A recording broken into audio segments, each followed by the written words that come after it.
बोली बोली छठी मैया की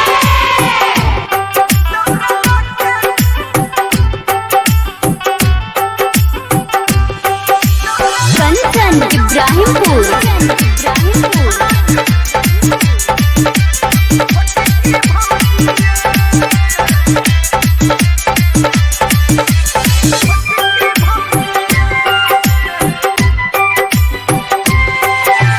बड़की भौजी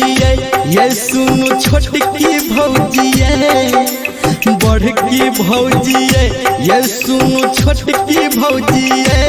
दौड़ा लके चलू घाट सुनो बड़की भौजी दौड़ा लके चलू घाट सुनो छोटकी भौजी बड़की भौजी ये सुनो छोटकी भौजी बड़की भौजी ये सुनो छोटकी भौजी दौड़ा लके चलू घाट सुनो बड़की भौजी दौड़ा लके चलू घाट चलती छोटकी भौजी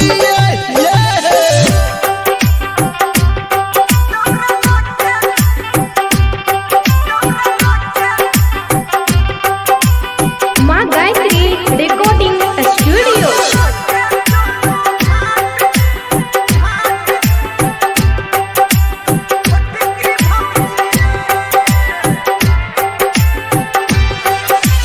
कंचन इब्राहिमपुर।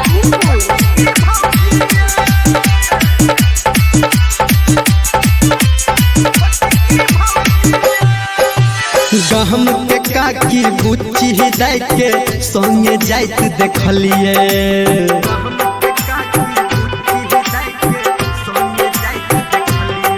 हाँ गहम के काकी बुच्ची जाय के संगे जाइत देखलिए लेट करे छी किया ये भौजी अहाँ तक किछ नहीं केलिए लेट करे छी किया ये भौजी अहाँ तक किछ नहीं केलिए अब करू नहीं देर चलू बड़की भौजी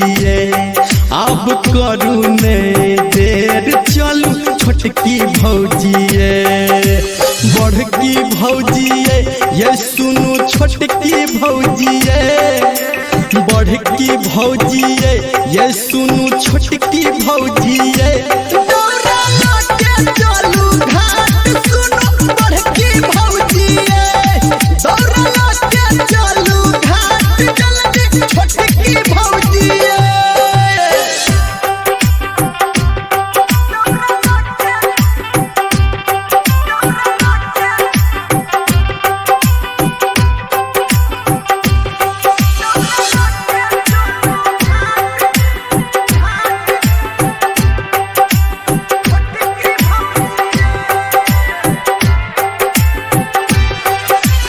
कंचन इब्राहिमपुर।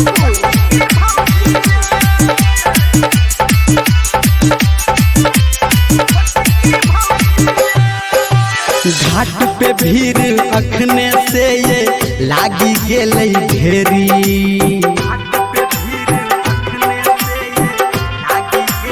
हाँ घाट पे भीड़ अखने से ये लागी गेलै ढेरी